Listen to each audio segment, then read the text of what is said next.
पहले करता है मनुष्य विषयों का चिंतन। विषयी पुरुषों का, विषयों का संग करने से ये मनुष्य का मन ही तो सब कुछ है। वही मनुष्य बुरे संग से अपने जीवन को बुरा बना लेता है और वही मनुष्य अच्छे संग से अच्छा बन जाता है। सठ सुधरई सत्संगति पाई, पारस परस कुधातु सुहाई। तुलसीदास जी महाराज कहते हैं कि दुष्ट पुरुष सत्संग को पाकर के सुधर जाता है। बोले कोई प्रमाण भी इसके लिए है? तो कहते हैं कि लोहा ये कुधातु माना जाता है। लोहे के थाली में आजकल तो खाते हैं सब लोग, लोहे के थाली में कोई खाता नहीं। जेल में होती थी लोहे की थालियां। तो पारस परस कुधातु सुहाई, लोहा कुधातु है, धातुओं में निम्न श्रेणी का है। पर लोहा भी यदि पारस से स्पर्श हो जाए, स्पर्श मणि से अगर लोहे का स्पर्श हो जाए तो लोहा सुंदर धातु बन जाता है। तो इसी प्रकार से शठ भी, बुरा आदमी भी अच्छे संग से अच्छा बन जाता है। ये बिल्कुल संग के अनुसार जीवन बनता है। प्राचीन संस्कार सहायक बाधक होते हैं, पर वर्तमान में प्रधान वस्तु है उसका वर्तमान का वातावरण, वर्तमान का वायुमंडल, वर्तमान का सत्संग कुसंग। इसलिए तुलसीदास महाराज ने तो यहाँ तक कहा है, बरु भल बास नरक करता ता, दुष्ट संग जनि देहि विधाता। बरु भल बास नरक करता ता, दुष्ट संग जनि देहि विधाता। नरक में रहकर नरक की पीड़ा सहना अच्छा है, परंतु कभी विधाता बुरा संग न दे दे। भाई नरक में रहेंगे तो केवल पीड़ा ही सहेंगे ना, नई नई भयानक पीड़ा उत्पन्न करने वाले कर्म तो नहीं करेंगे।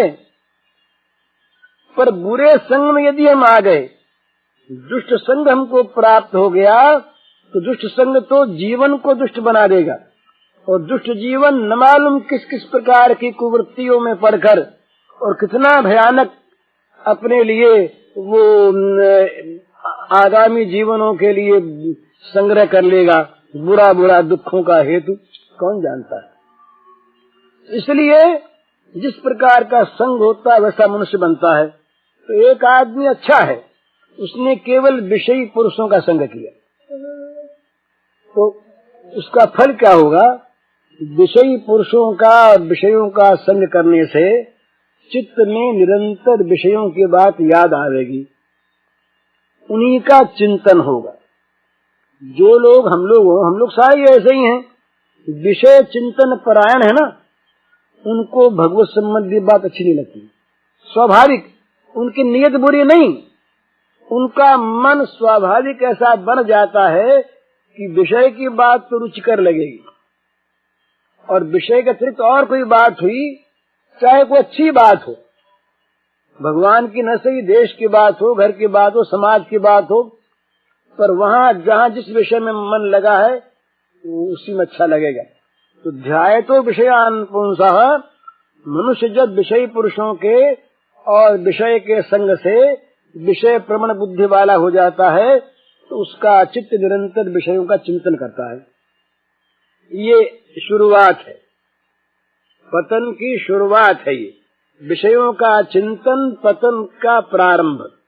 पतन के वो मार्ग पर आ गया, पतन की सीढ़ी पर आगे उसे नीचे गिरना है। अब क्या होगा? संगस्तेषु बजाए थे, उन विषयों में, जिन विषयों का उसने चिंतन किया है, उन विषयों में उसका संग हो जाएगा, चित्त उनमें फंस जाएगा, आसक्ति पैदा हो जाएगी, उनमें राग हो जाएगा। राग, आसक्ति, संग, ये प्राय पर्यायवाची शब्द हैं। तो जिन विषयों का उसने बार बार लगातार चिंतन किया, उन विषयों में मन फंस जाएगा, बार बार उन्हीं के सुनने में, स्मरण करने में प्रियता प्रतीत होगी, सुख मालूम होगा, वैसी बात सुनने में आनंद आएगा, चित्त में सुख की लहर उठेगी। ये लहर उठेगी तब एक अभाव पैदा होगा मन में, करे ये चीज तो हमारे पास है, नहीं मिले। संगात संजायते कामः। तीसरी बात भगवान ने कही, संगात संजायते कामः। आसक्ति जिस विषय में पैदा हो गई उस विषय को प्राप्त करने की कामना उत्पन्न हो जाएगी।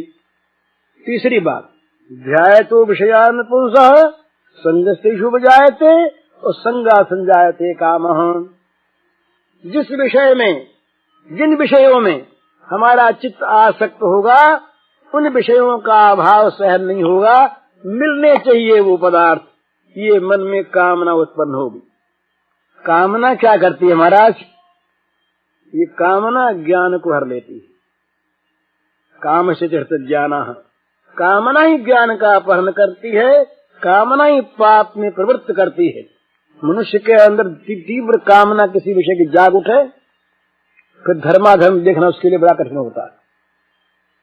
चीज सामने मिलती है, अब ले लो, देखा जाएगा जो होगा सो। ये बुद्धिमान से बुद्धिमान मनुष्य कामना वाला, तीव्र कामना के उत्पन्न होने पर वस्तु देख करके ललचा जाता है, धर्म को भूल जाता है। बहुत कम लोग ऐसे होते हैं जो ऐसे अवसर पर अपने को बचा सकते। तो संगा संजायते कामः, कामना पैदा हुई। अब कामना के पूर्ति के लिए, कामना की सिद्धि के लिए तमाम आयोजन, बड़े बड़े आयोजन, बड़ी बड़ी योजनाएं, बड़े बड़े कर्म, ये बड़े बड़े कारखाने सब क्यों हैं? किसी पशु पक्षी ने आज तक कोई मिल बैठाई हो तो बताइए? मानव ने, मानव उन्नति करता है, उन्नति करता है ठीक है, पर उन्नति का स्तर क्या है, स्वरूप क्या है? उन्नति यदि केवल आडंबर की वृद्धि में है और उसके अंदर अगर आध्यात्मिक पतन है तो उन्नति नहीं है। ये तो राक्षसों की उन्नति है, असुरों की उन्नति है, आसुर भावों की उन्नति है, ये वास्तव उन्नति नहीं। पर कामना जहाँ प्रबल होती है वहाँ कामना की वस्तु प्राप्त करने के लिए मनुष्य उन्मत्त हो जाता है। अब वहाँ दो चीज होती है, उसके बाद तीसरी चीज के बाद फिर अगर कामना सफल हो गई तो कामा लोभ हो जाए थे, प्रबल लोभ जागता है। अरे थोड़ा किया, सट्टेबाजों को देखिए कहीं कमा लिया कुछ, अरे थोड़ा किया, आपके तो इतना कमा लेते, उसने इतना कमा लिया, लोभ जागता है। और यदि कामना कहीं सफल न हुई, कामना पर चोट लगी, कामना प्रतिहत हो गई तो कामना क्रोध बन जाती। कामात् क्रोध हो जाए थे, कामेश क्रोधेश रजोगुण समुद्भव, रजो रागात्मक विद्धि। रज राग है, राग संग है, संग आसक्ति है, आसक्ति से कामना पैदा होती है और कामना से क्रोध पैदा हुआ या लोभ पैदा हुआ। जहाँ लोभ या क्रोध पैदा हुआ, ये चौथी चीज हुई। तो पांचवा क्या होता है? क्रोधात् भवति सम्मोह। सम्मोह का अर्थ सम्यक प्रकार से मूर्खता। जहाँ क्रोध में आदमी उन्मत्त हुआ और जहाँ लोभ के आवेश में अपने आप को भूला, वहाँ फिर कुछ नहीं रहता सामने, तो सम्मोह पूरी मूर्खता छा जाती है। मूर्खता छाई, पूरी सम्मोहन हो गया तो छठी चीज क्या होती है? सम्मोहात् स्मृति विभ्रमो।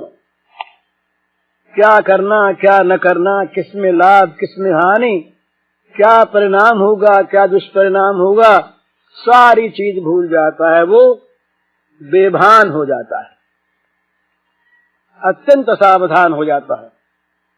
स्मृति भ्रंशात् बुद्धिनाशो, ये सातवां परिणाम उसका। जहां स्मृति भ्रंश हुई कि बुद्धि मारी गई, और जहां बुद्धि का दिवाला निकला, जहां बुद्धि नष्ट हुई, बुद्धिनाशात् प्रणश्यति। बोले भाई क्या करें, उस समय बुद्धि मारी गई। अब तो सोचते हैं बड़ा बुरा किया, बड़ा बुरा किया, पर गुस्से का इतना आवेश था हमारे मन में, इतना लोभ छाया था, हम इतने काम में उन्मत्त हो गए थे, ये सब कहता आदमी पीछे। उस समय हमारा सुध बुध रही नहीं। अब तुम सोचते हैं कि बड़ा बुरा कर दिया, बड़ा बुरा कर दिया, लेकिन अब क्या हो? बुद्धिनाशात् प्रणश्यति, ये सर्वनाश का मूल। तो विषय के संग से ये तीगे की दशा मनुष्य की होती है। पाप तो फिर जीवन में आते ही हैं, और वही एक पुरुष इसके ठीक विपरीत पाप करता है, पापाचारी है, बुरे बुरे कर्मों में प्रवृत्त है, और किसी सौभाग्य से अच्छे संग में आ गया। अच्छे संग में आया, अच्छे संग में आकर के उसने उन पापों के भयानक परिणामों को जाना, सुना, विश्वास हुआ, अब दहल गया, कांप गया। पर इतने अभ्यस्त हो गए हैं पाप की छूटते नहीं। अब उसको पाप बुरे लगने लगे, ये सत्संग ने काम किया। पापी दो प्रकार के होते हैं, दो प्रकार के पापी गीता में बतलाए हैं। एक तो वो जिनके लिए कहा नमाम दुष्कृतिनो मूढ़ाः प्रपद्यन्ते नराधमाः माया भटज्ञानाः आसुरम भावमाश्रिताः। ये तो भगवान ने कहा कि तुम मुझको भजते नहीं। ये जो दुष्कृति हैं ये नराधम हैं, मूढ़ हैं, माया के द्वारा इनका ज्ञान हर लिया गया, इन्होंने आसुरी संपत्ति का आश्रय कर लिया, ये मुझे भजते ही नहीं। एक तो ये पापी जो पाप करके पाप में गौरव मानते, चोरी करके आए और छाती ठोकी, अपने आप पीठ ठोकी, देखो हम कितना सुंदर काम करके आए, घरों में बैठे बड़ाई करने लगे। व्यभिचार में, चोरी में, डकैती में, खून में, ठगी में, बदमाशी में सफल होकर जो लोग अपने को गौरवान्वित मानते हैं, अपने में मान का आरोप करते हैं, ये भगवान को नहीं भज सकते। एक तो वो पापी। दूसरे पापी बताते हैं भगवान हैं पापी सुदुराचारयपि भजते माम अनन्य भाग साधुरेव समन्तव्य संगुष्टो हिसा। पाप करते हैं, पाप किया है, पाप में जीवन है, पर किसी प्रकार अच्छे संग में आ गए, अच्छे संग में आ गए, आंख खुली, पापों का भीषण परिणाम सामने आया, हृदय कांपा, पाप छूटते नहीं, कोई बचावे, कोई बचावे, बचावे कौन?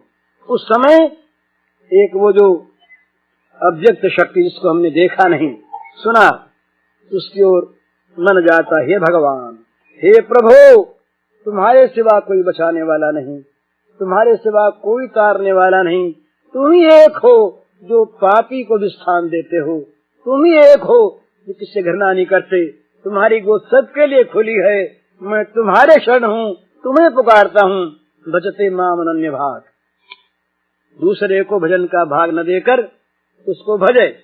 बस जहाँ ये हुआ, जहाँ पापी का हृदय वो पश्चाताप से भर गया, और जहाँ उसने भगवान को करुणामय भगवान को विश्वास पूर्वक अनन्य भाव से पुकारा, भगवान उस समय कहते हैं साधुरेव समन्तव्यः। भगवान सिद्धांत बताते हैं, अरे भाई उसको अब पापी मत मानो, उसको साधु मान लो। वे क्यों साधु मान ले? सम्यक व्यवस्थितो हि सः, तो ठीक ठिकाने पर आ गया, निश्चय उसने ठीक कर लिया, जहाँ जाने पर अंधकार मिटता उस प्रकाश के सामने आ गया।